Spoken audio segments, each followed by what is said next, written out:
My name is Evelyn and my number is 056. Bonjour, my name is Witsarut and my number is 049.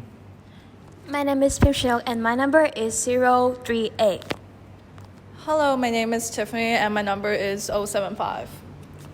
My name is Tidanut and my number is 230. My name is Yanin Pobsap and my number is 094. And today our presentation is going to be about Emily in Paris. And this is our content page, starting with introduction, and we'll be ending with the reference. So, who is Emily? Emily Cooper is an American girl from Chicago who moved to Paris bringing her American attitude. However, she can't speak French at all, and French people reject to speak English. Emily's struggle in language and culture pushes her to change in order to fit in French culture. Emily adjusts to face the challenges of French in Paris.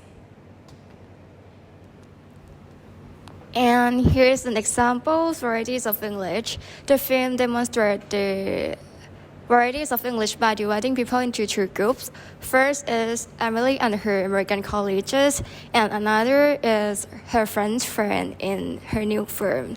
So the first one is Emily Cooper. She's American. She was born and raised in Chicago. So she definitely in inner circle. She is a native speaker, and she also using general accent or GA, and she also uses with her French friends. And another is French people in her new firms. They are non-native speaker definitely, and French is in an expanding circle, so they're using English as their lingua franca, and they reject to speak English with Emily, even though they can, but they don't like speak English. Okay, so why it caught our attention is that we find this film to be very particular with our topic, and we find that Emily being a part of the inner circle before, and then she had to move into an expanding circle, she needs to adapt to her the French pronunciation, preference, attitude, and language so much more to fit in the cultural norm. And this film caught our attention because it's relatable for people who's moving to other countries needing to change their attitude or need to change their preference and to absorb in order to fit into other culture. And then since French people are known to be a little bit standoffish or stubborn, they wouldn't want to speak English to an English speaker because they want to speak in French. So in order to not be discriminated, the other people who move to France needs to learn French and understand their culture and be part of it, which is something that a lot of people can't really do or adjust easily like that. So that's why it caught our attention.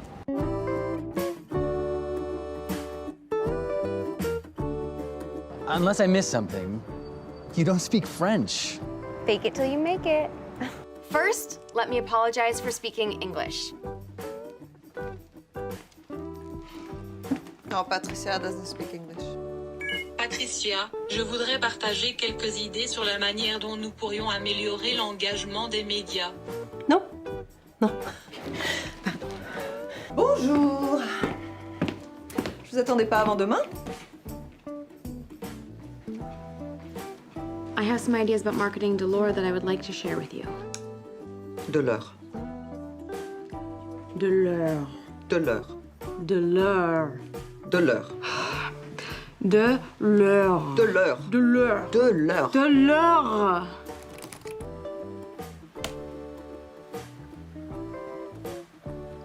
Are you kidding me? Why is the vagina masculine? Pardon? Why is it le vagin and not la vagine? Oh, you mean le vagin? Oh, I don't know. It just is. Maybe it's because it's something a woman owns and a man possesses. Your language is seriously effed up. Un pain au chocolat.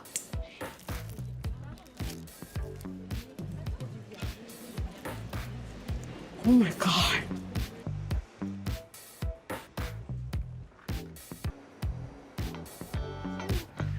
Would you like a crème brûlée?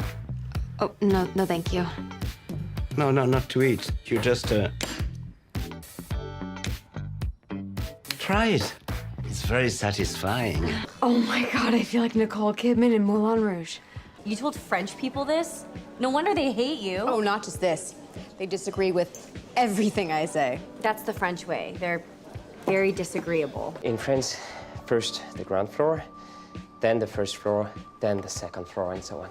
That's weird. Oh, c'est normal. I think you're just supposed to taste it, dear.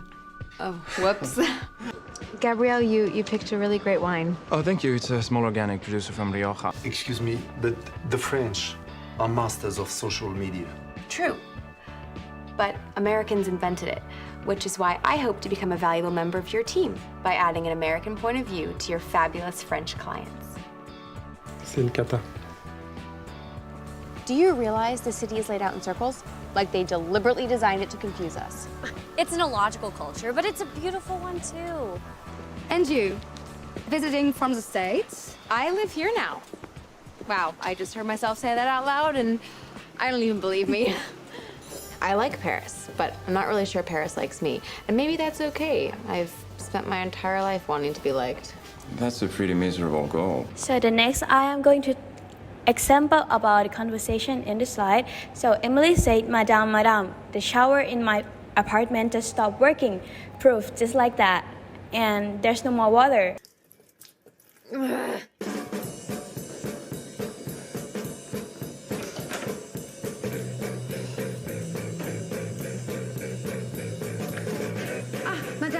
Madame, the shower in my apartment just stopped working. Poof, just like that. There's no more water. Qu'est-ce que vous faites habillé dehors comme ça, vous? Vous croyez au carnaval ou quoi? A shower. Can you come see? So the language style used by Emily is here indicative formal style. It can be seen by word Madame, which mean in English Miss. And the comment is a combination of two language. And how is it related to LIC 104? This conversation is showing the level of variety of English as a pragmatic variation structure, which say the different linguistic meaning in context, process of understanding different meaning in the different context, such as politeness, sensitive topic. For me, I'm going to be talking about the advantages and disadvantages.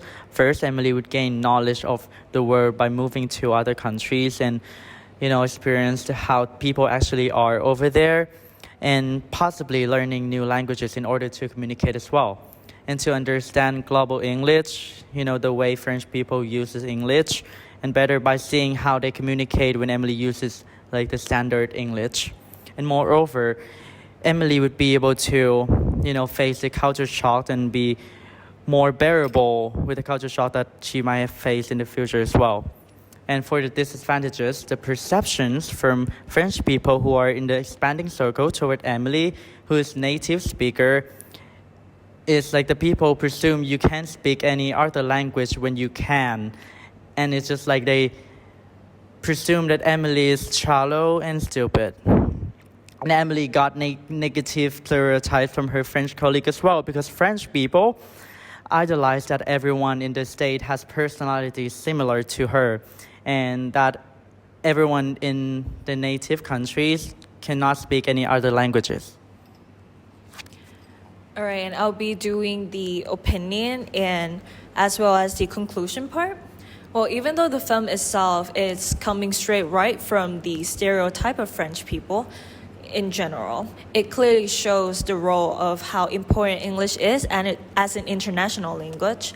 France is one of the expanding circle countries, and most of the people there are known for being stubborn, as like some of us might already mentioned before, and they also resist speaking any other languages, including English.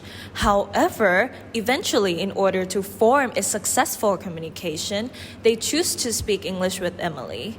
And this leads to the conclusion part that at the end of the day, English is still a language that obviously they, even French people, can use to communicate with not only Emily from Chicago, but also everyone around the world. And this is it for our presentation. 3, 2, 1, merci. 3, 2, 1, merci. Bonne journée.